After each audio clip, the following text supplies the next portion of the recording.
با دەستکەوتەکانی ئاخێزی ڕزگاری خوازانەی ژن ژیان ئازادی بپارێزین. سبەی سێشەممە 25 نوامبر ڕۆژی بەرەنگاربوونەوە لەگەڵ توندوتیژی دژی ژنانە. 25 نوامبر ڕۆژی کوشتنی خوشکەکانی میرابێل، پاتریا، مینروا و ماریا ترێزا لە خەباتی سیاسی دژی ڕژیمی دیکتاتۆری کۆماری دۆمینیکن لە ساڵی 1960 وەک ڕۆژی جیهانی نەهێشتنی توندوتیژی دژی ژنان دەستنیشان کراوە. دوای ساڵانێک لە ناوزەدکردنی ئەم ڕۆژە چاوخشانێک بەسەر ئەو توێژینەوانەی کە لە ناوچە جۆراوجۆرەکانی جیهان ئەنجام دراون دەری دەخات کە توندوتیژی دژی ژنان لە هەموو کۆمەڵگەکاندا لە ئاستی جیاوازدا بەردەوامە و تەنانەت لە کۆمەڵگە پێشکەوتووە سەرمایەدارەکانیشدا شاهدی نمونەی هەژێنەری ئەم توندوتیژە نامرۆڤانەین.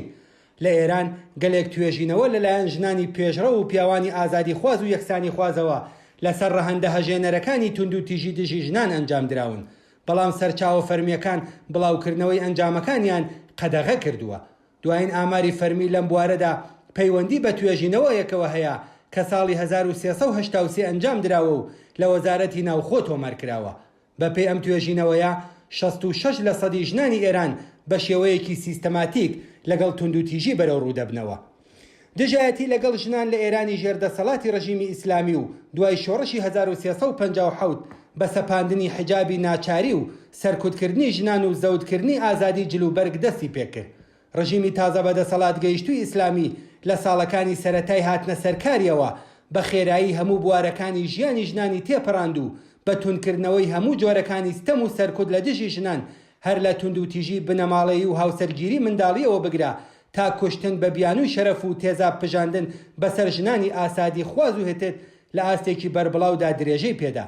بەڵام ئەم دژایەتیە لەگەڵ ژنان تەنها هەر ئەوەندە نەبوو، بەڵکو بە پاڵپشتی شەریعەت یاسا و ڕێسایان بۆ داڕشت.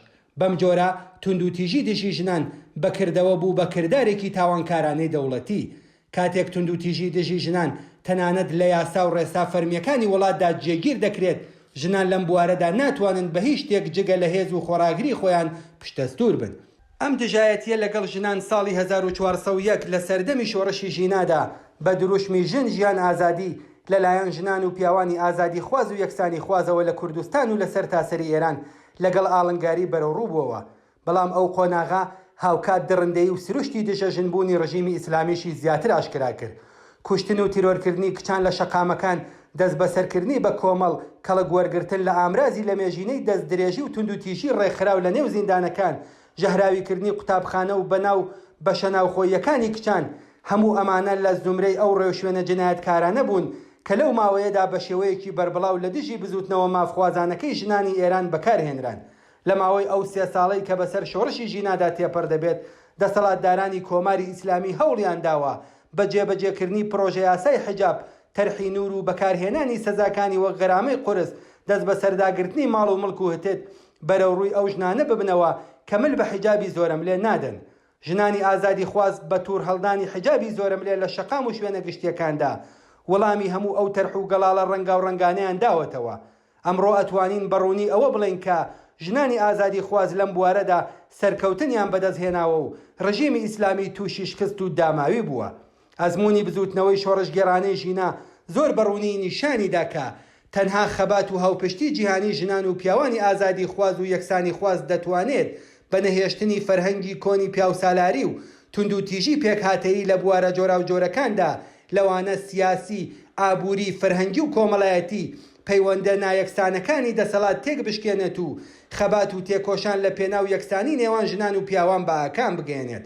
بەڵام سەرەڕای هەموو ئەمانە پێویستە لەسەر ئەو واقعیەتە جەخت بکەینەوە کە هێشتا بۆ ڕیشەکێشکردنی هەموو جۆرەکانی توندوتیژی دژ بە ژنان و کۆتایی هێنان بە نایەکسانیەکان لە بوارە جۆراوجۆرەکانی تردا ڕێگایەکی دوور و درێژمان لە پێشدایە.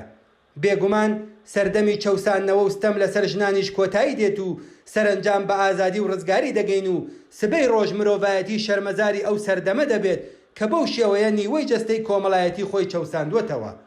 ئەمساڵ لە 25 نوامبر ڕۆژی جیهانی نەهێشتنی توندوتیژی لە دژ بە ژنان بە هەر شێوەیەکی ممکن هاوهەنگاو لەگەڵ هەڵسوڕاوانی دیکەی مافەکانی ژنان بە دروشمی ژن ژیان ئازادی دەستکەوتەکانی ئەم بزوتنەوە ڕزگاری بەخشە دەپارێزین و هاواری ڕزگاری حتمی دواڕۆژی ژنان بەرز دەکەینەوە.